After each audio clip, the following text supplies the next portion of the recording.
You are about to experience a unit in medieval history. This unit is designed for special education students at the middle school level. This unit targets writing mechanics, written expression, reading, and social-emotional goals using Common Core state standards.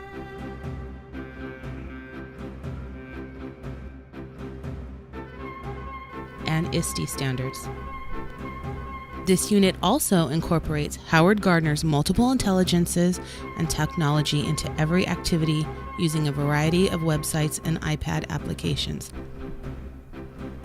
Medieval history is important because a study of the nationalistic development that took place during the medieval period can go a long way toward helping students understand current national issues.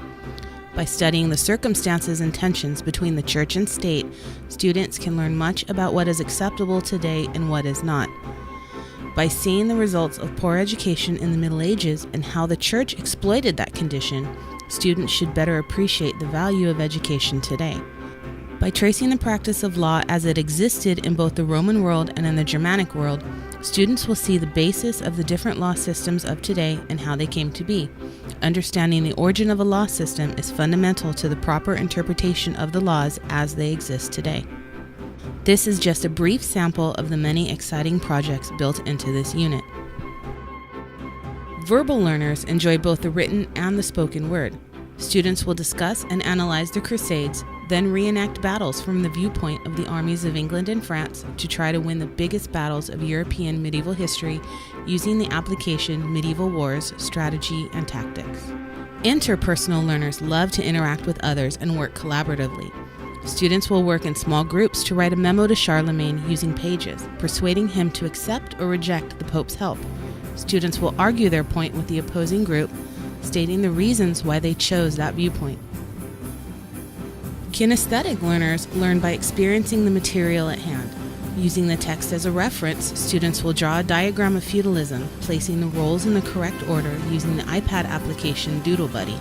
Intrapersonal learners are private, introspective, and independent. Students will work alone or with a partner and use the website Read, Write, Think to compare and contrast the good and the bad of feudalism, answering questions such as, what were some of the main abuses under the feudal system?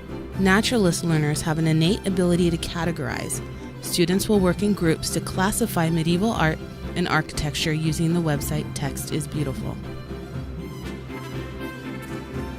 Visual learners learn through pictures, diagrams, and displays. Students will look up the academic language for all 5 sections of the unit using the website VisuWords, which is an online graphical dictionary. Musical learners receive information through sound, song, and music. Students will listen to various types of medieval musical instruments. They will then work in small groups and list the feelings that each instrument evokes. Logical learners are great puzzle solvers and enjoy using simulation. Students will work in small groups to locate the countries mentioned in Chapter 6 that were important to medieval Europe using Google Maps and placing them on their own map of Europe. I have learned many things from this course. I have learned to embrace Gardner's multiple intelligences and incorporate them within my lessons. I have learned to appreciate my students' differences and also to appreciate my own. If I am not true to myself and embrace my learning style, I cannot be true to my students and foster theirs. My students need to see me as I truly am and not whom I think they need to see. Benjamin Franklin said it best, "Tell me and I forget, teach me and I remember, involve me and I learn."